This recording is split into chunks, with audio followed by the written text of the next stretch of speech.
we signed 19 high school players, 4 out of the transfer portal.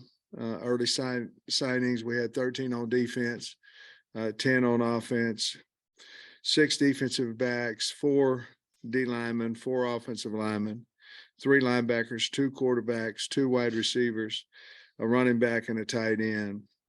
We signed guys from 10 different states, 3 from the state of Arkansas, in Jacoby Criswell, Quincy Rhodes, and Joey Sua. 16 of the 23 December signees are coming in early, so they'll be here in January. Currently, we're in the top 25 in 247 and top 7 and 17th in rivals. And I'm really excited about the guys that we have coming in. We still have another guy or 2 that we're on in high school, and the rest of our scholarship will be used for, in the transfer portal. With that, I'll take whatever questions you have. Coach, talk about, you got 4 kids you talked about out of the portal. Talk about, can you just detail a little bit of each on all 4 of those kids, plus January 4th through the 8th visit period that they've allowed? Will that be a pretty big weekend for you? The 4th through the 8th will be, I'm going to tell you, it should, and it needs to be anywhere from 6 to 12 kids on campus. And now we have to be position specific and all those type things, but we have some scholarships available, and certainly we feel like we can change the depth and the team in that period. It's obviously the first time they've allowed it to happen, and but we are excited about that period as well. Armstrong was the guy we saw out of Texas A&M Commerce, had a lot of catches, big, long guy, can run. We had him on campus maybe a couple of weeks ago, and really a super kid. We need help there at wide receiver. We need some older help as well, even though I'm very excited about our young guys on our team. So we decided to take him, and we were obviously excited to get him. Josh Braun is a guy that I recruited at Georgia. We had him committed there at Georgia. I left, came to Arkansas. About the next day, I think he decommitted from Georgia, went to Florida, played a lot of ball. I think he's played over 800 snaps over there at Florida, and I knew him, his family. I knew what we were getting there pretty much from all the recruiting out of high school, and so we signed him. Jacoby Criswell, I got him. I didn't get him the first time. Wanted him. Went over there to Morrilton, and I was too late. I had 5 or 6 days, one time to go over there, and North Carolina done a good job, and I could not recruit him in a day or a week, but we got him this time, so we're really glad about that. And John Morgan is a pass rusher, defensive end. Really like his tape. I think he's a dynamic player. Came in last weekend, and basically he said he wanted to be a Hog today. And so obviously we've got the paper sent out to him and those things. I got one more quick one on Chris. Well, he told me after he committed to you, he told me that one thing he made sure of when you came down the first time, that you guys partied on great, with respect and everything. And he said he remembered that you came after him late like that. How much did it mean to you, even telling you he was loyal to North Carolina? Loyalty is something he had. Just what did that mean to you? I mean, his character and stuff, Sam. Well, he's a great kid and great parents, great folks that are taking care of him and have, and it's really cool because he's so mature. He loves Arkansas. He when he got in the portal, he immediately contacted us, and we were ecstatic about him. Obviously, we knew we needed to upgrade there at quarterback, and so we did. And he wants to play. Obviously, he knows he's going to have to compete here and things of that nature. But we needed him, and just really happy that he decided to come back.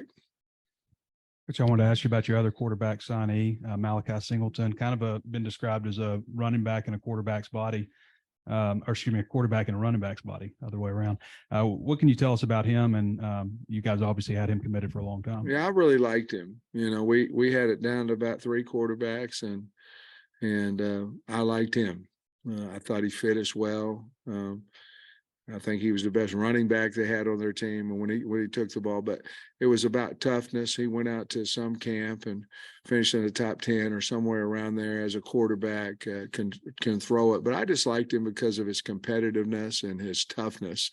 He got hurt and got a foot injury in high school this past season, but you know, you go over and some of the teams that he's playing against, Buford and all that, and they're rocking him. I mean, they're knocking the heck out of him. He's just getting up, and he's doing the same to them. I thought what we're doing with Kendall Brow's offense, I thought he was going to be perfect for what we did, and he'll be a good player here for us. With a couple of coaching staff changes, with NIL the way it is and stuff, it's always been a hectic week and stuff, but is it add just another level of trying to make sure everything's in order leading up to this day, just kind of the chaos of it all? Yeah, I mean, it really was, Trey. I mean, you lose coaches in there, and then it's really a new wave of portal right now because NIL's involved with it as well. So it's a different wave. I'm not the only coach that's dealing with it. But when you do lose a couple of coaches in that as well, and you're worried about getting the coaches hired, so the kids that are committed to you, it's not just that anymore. It's not just the ones that are committed to you, holding them on. It's the ones that are on your team, and you're trying to hold them off of guys calling and, you know, trying to get them to switch schools and all that kind of stuff. And I think it's a lot easier for them to leave when there's air as their position coach, you know, and so those things, but you don't want to hire too fast because you want to make sure you get the right hire. There's a lot of things that go into it. And, you know, with the bowl practice as well, we had bowl practice this morning. For us to do what we've done in this class and be, you know, I think in Rivals it's the highest class since 2009, and be in the top 25 and all that with the coaches, with what's going on right now. I'm real pleased with where we are, and I'm really ready to attack this portal. I'm ready to attack it. We know exactly what we need to change our football team. Arkansas has a wonderful name out there, and we have scholarships available. And so we're going to attack that part of it, and hopefully get more than, I think we have 16 that's going to be here in January, and it could be as many as 26 or so come in for the team for spring ball. And I'm really excited about that. But yeah, it's really, I think everybody's going through the same thing. But yeah, it's been a lot of stuff going on. You've kind of touched on this with us over the last couple of weeks, but the areas you want to attack in the portal, where all you feel like you got to supplement? Well, I think we need to get another lineman. We need to get a tight end. Certainly wide receivers. We may need 2 or 3 coming out of there. Defensive backs, you know, we've got to get a few. Linebackers, I really like our line. All these guys on our team I like, but we just don't have any depth. And you know, with the guys leaving and with guys going to the NFL and things of that nature. But linebackers there, and I think we've got the pass rusher that will help the pass rushers that we have. But I think we probably need to go inside and get another big man as well. So that's probably talking about 10 or 12 guys, and we have those scholarships available. The current state of college recruiting, and you say, well, I like our frontline guys, but we need depth. Is that going to be a yearly thing because of the portal? Yeah. You know, if you think about it, let's think about it real quick. Okay. If you have the portal and it's open and you can go wherever you want, whenever you want to, and someone can pay you to go. Okay. Where's your depth going to? Well, if you really look at it, if you're not a starter, your depth is coming from your freshman class. I mean, that's where it's coming from. It's amazing now because an older guy that's not starting he believes he can leave your school and start somewhere else, and so I think the depth of teams is going to change a little bit because, again, if you've got a 2-3 year player that, listen, I don't want to say this with all of them because there's a lot of them that stay and continue to work and all that. But if you got a second, third year player that's not starting, someone is convincing him at another school that he's going to come and be the best sliced bread at their place, and so he's going to transfer. And so I think the better we do in high school recruiting, I think the least problems we'll have. But I'm not really, I said problem, I'm not really looking at this as a problem. We have some scholarships available to go change our team, and that's what we're going to do. Along those same lines, when you talk about going and changing your team, when you attack the portal, how do you balance going after guys that are immediate impact guys that can help right away, maybe with just 1 year left, like Morgan, or guys that maybe are developmental guys that need, have a couple of years left of eligibility? I think it works two ways. I think you're talking to the recruit coming in, and you're talking to your own team. I mean, I think our team finally understands that we're not going in the portal to put them on the bench. I mean, we're going in the portal for competition, and we're going in the portal because we just don't have enough scholarship players at their position. I think in the past it's been, well, they go into the portal and all of a sudden this guy's going to start. Now, we have been good at signing guys that's come in and helped us in the portal. I get all that, but it's not necessarily always that way, and so I think you have to talk to your own team first and say, hey, we got 4 linebackers on scholarship. I mean, 7 now, but we had 4 linebackers. I mean, you need to go get some linebackers. Do I think Paul can play, and Crook can play, and Powell and Woodard and them? Yes, but injuries happen in this game. We need players to help us on special teams and all those things. So you have to go in the portal. I think the first thing is you got to educate your own team, because I think at times they look at it as, you're going into the portal, I'm not good enough. And I think that's happened in the past, but we're trying to educate the team to let them know, hey, that we're trying to get the best team we can get. And certainly you've got to compete. You've competed to this point, and you have to compete, and the guys coming in do as well. You kind of touched on this a little bit, but you've had a lot of these guys in place, your high school kids in place for several months now. Yeah. But you had a lot of highly touted guys that other schools were coming after at the end. You did lose a couple, but how stressful was it these last couple of weeks trying to keep the class together? Again, I think guys, they have a right to do whatever they want to. My only disappointment was, we found out late, and when you find out, and a lot of that had to do with coaching changes and things of that nature. But when you find out that late, you can't. It's hard to go out and replace, when it's 3 or 4 days from signing date and things of that nature. But I get it. I'm not blaming anybody. I'm just saying it was unfortunate. But I'm happy for the guys that decided they want to go. If they want to go somewhere else, that's more. But I'm more excited about the 19 that came to us and 4 guys in the portal.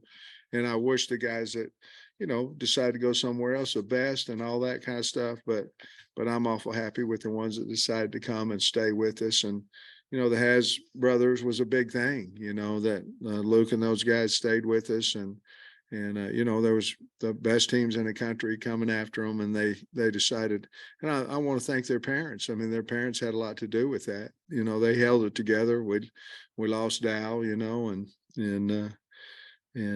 those things. And I'm sure they were trying to recruit him over at South Carolina once he got the job, and all those type things. And those are hard for kids. Those are hard situations for kids to be in. Sam, earlier you said you really liked John Morgan's tape. For people who haven't maybe watched him, what jumped out, or what are they going to like about him? He's quick twist. He's known for sacks, going to get the quarterback.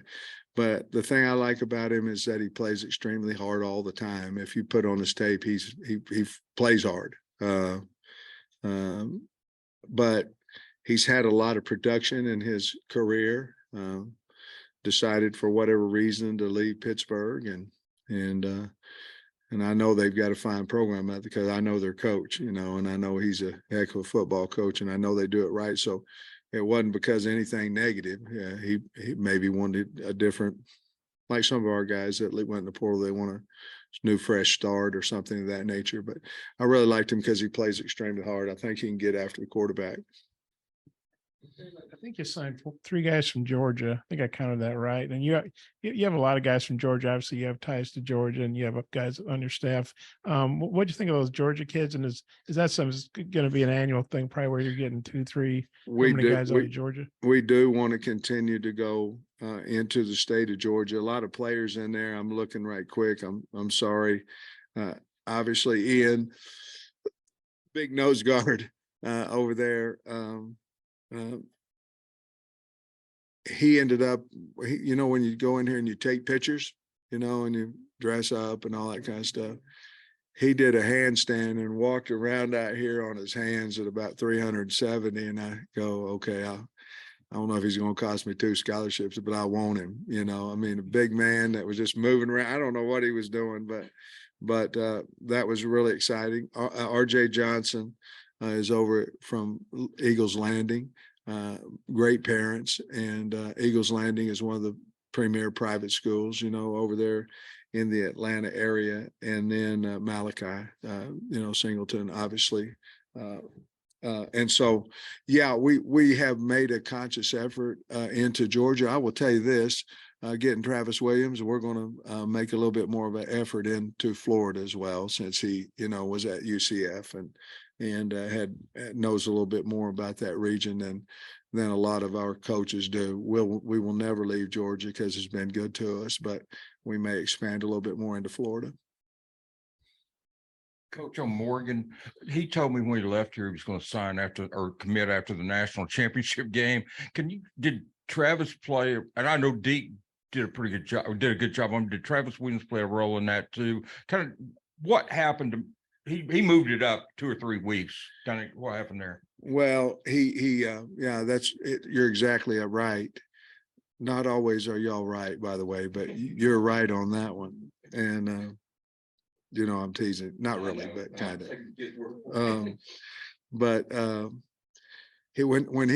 We flew over there, Deke had contacted him, you know, obviously I liked his tape, and Deke had set it up, and we flew over there and spoke with him. We were trying to get on the back half of another university's official visit, and we did. And so when he got here, I think he really liked it. When he landed, I had not hired a defensive coordinator yet, you know, and I kept telling him in the home on Monday, I believe, of that week, hey, I'll have a guy by the time you get there. And I hadn't. So we did hire Travis. Travis, once we did, he got on the phone with him and started talking to him. And then we flew Travis in. And so he was able to sit and talk to him on Sunday of the visit. And so that certainly helped us. And so Travis had a big part to do with it. I think Deke Adams, which he's been kind of a bulldog in recruiting. You know, he's been out there and getting some really fine players in that room. And but that's kind of how it happened. Yes, Coach Williams had a lot to do with that as well. Deke had obviously did the grunt work on it, and then myself and T. Will tried to close it out, and happened to ours. In other words, the coach that was recruiting him left, didn't feel possibly that he had enough time for a relationship with the new, and there's nothing wrong with that. Just wait and sign the next time. You have 20 days basically to go on campus once a week. You can go see them and all those things. I think we would, Trey, but here's what I want you to know about the team. I feel really good about our team, the ones that are still here. I do. If I didn't, I think the answer would be all of them would be portal. You know what I mean? But I feel good about our football team. We have to go on the portal for some age, for some experience too.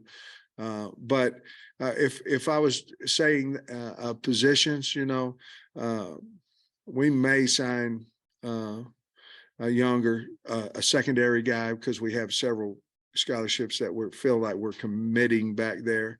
And we may keep some, Trey, to kind of look at our new guys coming in and maybe have it 1 or 2, 3 maybe left in April, which at that point we may be one of the few schools that have some left, and we could possibly get some after the spring too. Isn't it crazy?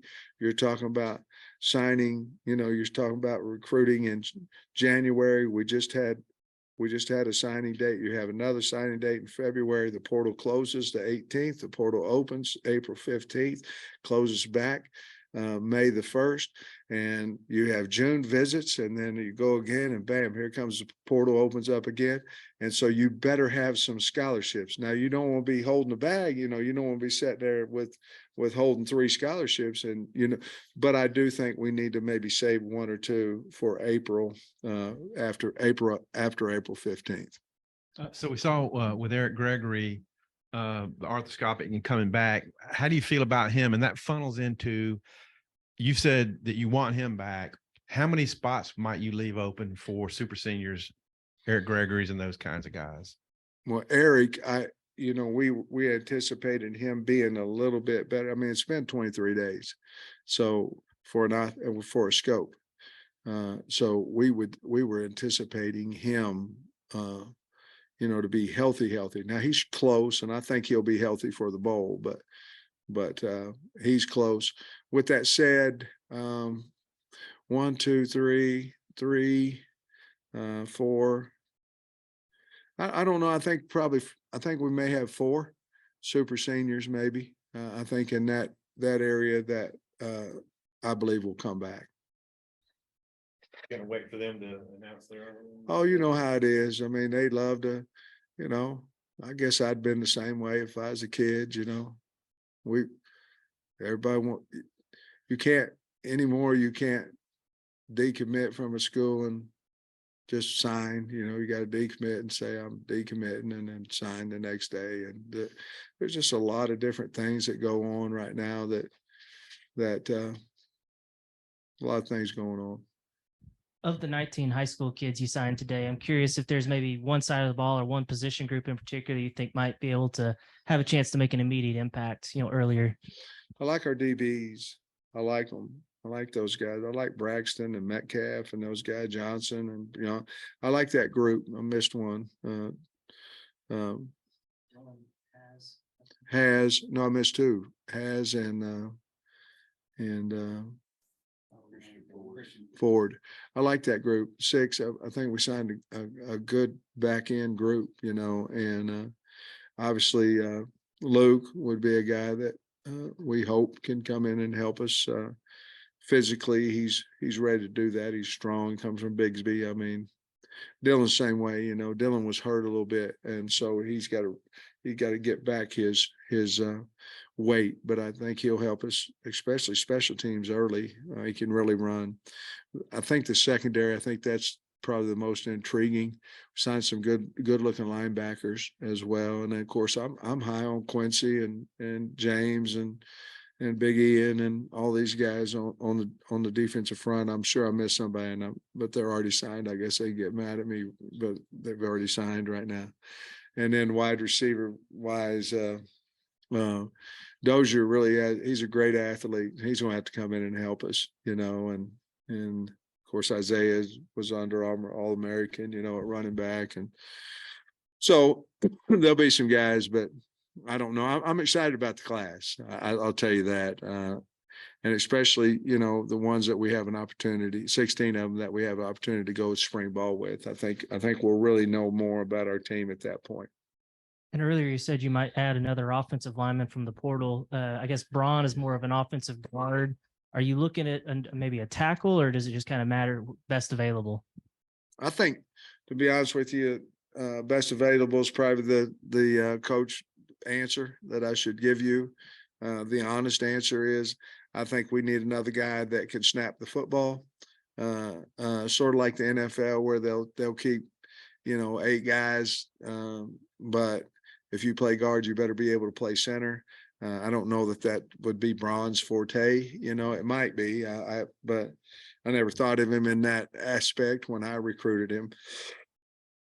Tennis in high school, he might be able to do it. I don't know, but I think you can't have enough snappers. And with losing Luke Jones, you know, he was obviously a go-to guy as well.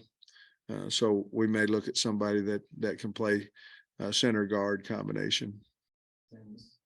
Maybe a little bit off the wall, but you mentioned the Andrew Guard handstand story. Are there any others like that kind of came about throughout the recruiting process with some of these kids, or just maybe other instances of, you know, personality?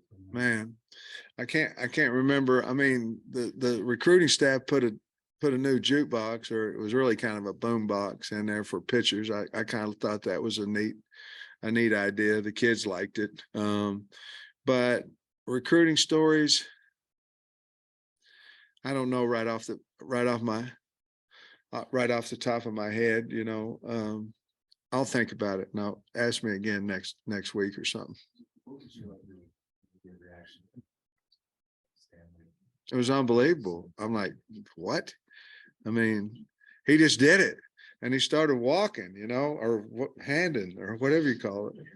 And I was like, he was so light on his feet for 300 and closer to 4, you know, and I was like, my Lord.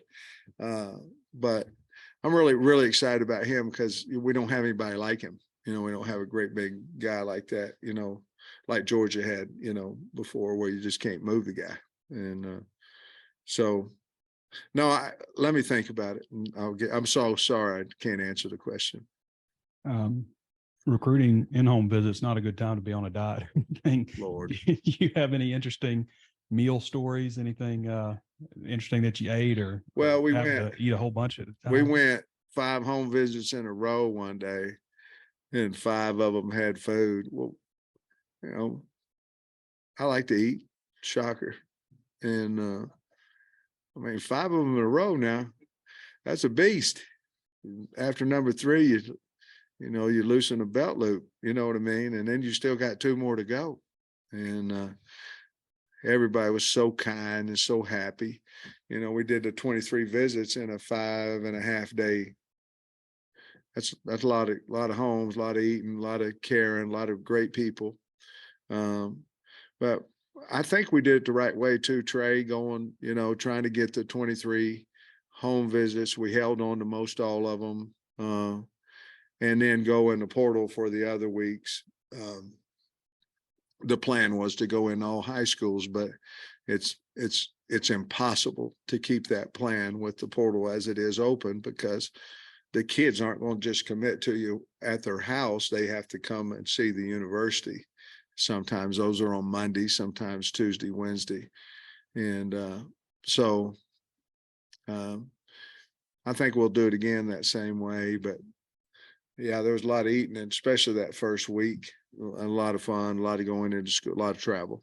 Anything that you never eaten before, or anything interesting? Well, as you could tell, there ain't a whole lot that I haven't. Well, yeah, I think there was something green there. It looked like somebody said it was a salad or something.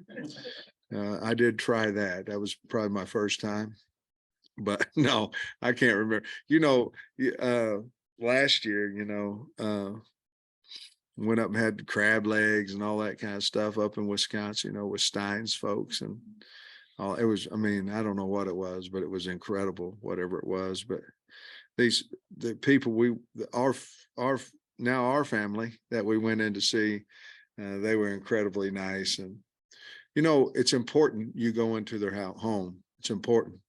You need to know where they're from. You need to know, need to see their bedroom. You need to understand more about these kids. That way you can help them more, and you can understand when they have problems. That's the most part. I like to go to the home. I want to know where they come from. I want to have an understanding there, and I believe we can help them more if we do know where they came from. Augustave, is that how you say it? Yeah. Okay. So yeah, you guys did a good job of identifying him early. He kind of shot up the recruiting did. rankings later. What about him that stood out to you, I guess, when you were evaluating him? And, you know, obviously running backs can play very early. You know, he had 2 they had two on Naples on that team. I think one of them might have committed to Penn State maybe or something. They had two really good running backs on that team. And his style was a slicer, I would say. Speed guy, his offense that they ran, kind of a wing T-ish veer type offense. But you could see he had the speed. He was tough. He was Arkansas, and you're right. I got worried about him. Each week he's kind of doing boom, boom, boom. The stars are going up, all American teams, all this kind of stuff. And, Jimmy Smith, I don't ever have a problem out of Jimmy Smith's room. None. He handles all that. And I don't ever have a problem with his recruiting. When he gets it in evaluation, it's darn good. And we hit the jackpot on this one too. You can tell a lot about a kid, when he stays loyal to you too. And there was everybody coming in there, and I talked about Hazes, and there's a lot of them. But when there's a lot of people start beating down your door and you're going, no, no, no, no, no. That's a pretty special kid, pretty special recruiter. But I like the slicing, the dicing. He's a slasher, and the physicality of his runs. Obviously, he has to have speed, but he's going to be a big back. He's tall, and he's going to be a big back that has speed. I think he's perfect for what we do offensively. Hey, Coach, Joey Sua, local kid from up Yeah. Just what do you remember from recruiting him, and what excites you about what? Well, I love Joey and his mom and dad. Recruiting wise, to be perfectly honest with you, the first word that come to my mind is easy. You don't get many of those, where you offer a young man a scholarship after you've watched him, and, mom and dad, okay. And then how true they stayed to us. Very religious family, really great people. I remember they were on an official visit, and, because they played in the state championship game, obviously, and it was on official visit. And I said, well, I'm going to come see you on whatever day it was. Well, we're here, you don't have to do that. And I said, yes, I do, have really good feed. I think there's a lot of positives about him because of the kid that he is, where he comes from. Again, another reason to go see people. But I think he's very, very athletic for his size. And I think with Cody and him, I think they'll gel well, and he'll be a fine player for us. I'm awful glad we got him. I was also going to ask you about Joey. I think he committed at 6:16 in the morning, announced his commitment. Have you ever had a kid announce that early, his commitment? And then also, I think he's a move-in, so he's not originally from here, even though he's an in-state guy. How did he kind of pop up on your radar, and was it surprising how easy it was considering that? Marcus Nannenhauer, who played here, and of course his brother's the offensive coordinator over there, but Marcus called me about him, said, hey, I think we got a pretty good ball player here. He did move in. And so, that helps with former players, and they know what we're looking for as well. So I thought that was a big deal. And what was the first part was, oh yeah. I had one when I was at North Carolina, and I just said, hey, he said, I'm going to commit to you, or I'm going to make my decision tomorrow, and I said, well, I want to call me as early as you can, this, that, and other. And he did a 12:01 one, and I said, what are you doing? And I was on vacation. And he said, you told me as early as I could, tomorrow. And it was 12:01. So I was happy I got the call, but a little bit mad too, to be honest with you.